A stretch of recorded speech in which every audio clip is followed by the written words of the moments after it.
এটা আমার অন্তরে ব্যথা। সমস্ত সভ্যতা আমাদের যখন থেকে আমরা ডোমিনিয়ন গভর্নমেন্টের সঙ্গে যুক্ত হয়েছি তখন থেকে আমরা আজ পর্যন্ত লাঞ্ছনা বঞ্চনা তিরস্কার শিকার হয়েছি, সব কিছু হারিয়েছি। আমরা সব কিছু হারিয়েছি। শুনুন, 1947 সালের 9 আগস্ট আমরা ডমিনিয়ন গভর্নমেন্টের সঙ্গে অ্যাকসেশন করে আমরা ভারতের সঙ্গে সামিল হয়েছি। বঞ্চনা মানে বঞ্চনার সীমায় নেই, সীমানা নেই, সব সব সব সব সব করছে সব।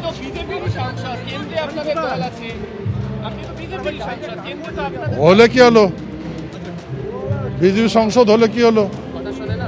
আমি সারা ভারতবর্ষের জন্য বলবো না, আমাদের মানুষের জন্য বলবো না, কিন্তু কিছু করছে না তো। ধন্যবাদ। কিছু করছে না বিজেপি, বঞ্চনার কথা তুলে ধরছেন অনন্ত মহারাজ আন্তর্জাতিক মাতৃভাষা দিবসের অনুষ্ঠানে এসে দেশপ্রিয় পার্কে। পৃথক কোচবিহার রাজ্যের দাবি নিয়ে বিজেপির সঙ্গে দূরত্ব ক্রমশই বাড়ছিল অনন্ত মহারাজের। এসআইআর এর প্রতিবাদেও বিজেপির অস্বস্তি বাড়িয়েছিলেন অনন্ত মহারাজ। কোচবিহারের অনন্ত মহারাজ বিজেপির রাজ্যসভার সাংসদ।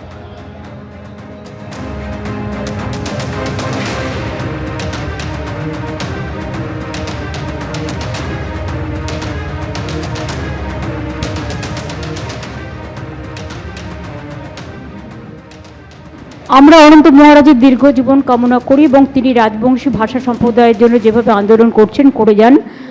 আমাদের সকলের শ্রদ্ধার্ঘ তাকে নিবেদন করছি, পুরো কমিউনিটিকে ভালো থাকুন, সুস্থ থাকুন এবং সমাজের কাজে সবসময় নিজেকে সেবায় নিয়োজিত করুন। আপনি এখানে আসার জন্য আমরা গর্বিত। আজকে ভাষা দিবসের অনুষ্ঠানে মুখ্যমন্ত্রীর সঙ্গে অনন্ত মহারাজ একই মঞ্চে রয়েছেন এবং তাতে জল্পনা ক্রমশ বাড়ছে, তাহলে কি বিজেপি ছাড়তে চলেছেন অনন্ত মহারাজ? আপনাদের জানিয়ে রাখি, পৃথক কোচবিহারের রাজ্যের দাবি তুলেছিলেন এবং দূরত্ব বাড়ছিল ক্রমশ বিজেপির সঙ্গে। কিছুই করছে না বিজেপি এবং কেন্দ্রের বঞ্চনার কথাও শোনা গেল অনন্ত মহারাজের গলায় এই অনুষ্ঠানে।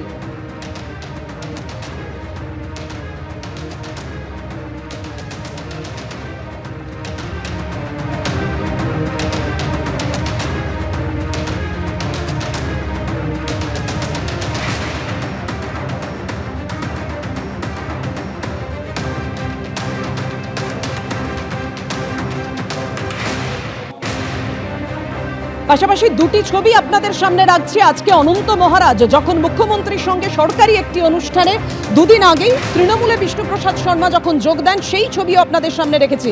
ব্রাত্য বসু এবং আপনারা দেখতে পাচ্ছেন মন্ত্রীকে। পৃথক কোচবিহার রাজ্যের দাবি নিয়ে বিজেপির সঙ্গে দূরত্ব ক্রমশই বাড়ছিল অনন্ত মহারাজের।